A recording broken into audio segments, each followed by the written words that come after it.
আসসালামু আলাইকুম গাইস, আবার চলে আসলাম ব্র্যান্ড নিউ ভিডিও নিয়ে। তো আজকে আপনাদের একটা নতুন জিনিস শেখাবো। আপনারা যারা ফেসবুকে অটোমেটিক ভিডিও চলে আসে, অটো প্লে হয়ে যায়, তো সেটা কিভাবে বন্ধ করবেন সেটা নিয়ে কিন্তু আজকে এই ভিডিও। তো গাইস চলুন আমরা আজকের ভিডিওটা দেখে আসি। তার আগে কিছু কথা গাইস, এই ভিডিওটা যারা আপনারা ইউটিউবে দেখতেছেন তারা চ্যানেলটি সাবস্ক্রাইব করে রাখুন, এবং যারা ফেসবুক পেজে দেখতেছেন তারা পেজটি ফলো করে রাখুন, এবং এই ভিডিওটি শেয়ার করে আপনার বন্ধু বান্ধবদের দেখার সুযোগ করে দিন। তো গাইজ চলুন আর কথা না বাড়িয়ে আমরা মূল ভিডিওতে চলে যাই। তো গাইজ এখন আমরা মূলত চলে আসলাম মোবাইল স্ক্রিনে এসে আপনারা ফেসবুকে টাচ করে দিবেন। ফেসবুকে এসে দেখতে পাচ্ছেন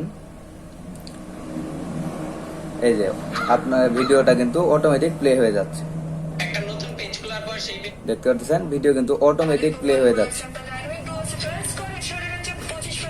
তো আপনারা অটো প্লেটা কিভাবে বন্ধ করবেন সেটাই আজকে আমরা দেখিয়ে দেবো। তো আপনারা থ্রি ক্লিক করুন। থ্রি ক্লিক করার পর কিন্তু আপনারা সেটিংসে ক্লিক করলে একটু উপরে মিডিয়া নামের অপশন দেখতে পারবেন।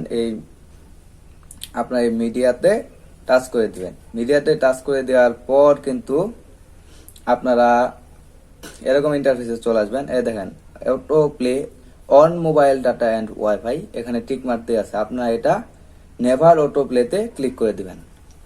দেখতে পাচ্ছেন আমি ক্লিক করে দিলাম। দেওয়ার পর কিন্তু গাইস এখান থেকে আপনারা বেরিয়ে আসবেন। বেরিয়ে আসার পর আপনারা স্ক্রল করে দেখতে পারবেন। এখন দেখতে পাচ্ছেন ভিডিও কিন্তু আমার অটো প্লে হচ্ছে না। তো গাইস এই ছিল মূলত আজকের ভিডিও। তো আজকে আপনাদের দেখিয়ে দিলাম এক ক্লিকে কিভাবে ভিডিও অটো প্লে বন্ধ করবেন।